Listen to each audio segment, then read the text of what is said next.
Hello' guys, মানে আগতে আমি ফুলৰ ভিডিঅ' দিছিলোঁ আমাৰ পদ্মু দাদাৰ।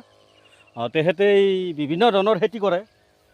তেওঁ খেতি মানে এতিয়া এই ৰঙালাও যি খেতি, তেওঁ ৰঙালাওৰ খেতিত মানে মেডিচিন দি আছে। এতিয়া বৰ্তমান ৰঙালাওৰ কলি মানে ধৰিছে, তাত দুই এটা পোক পৰি আছে।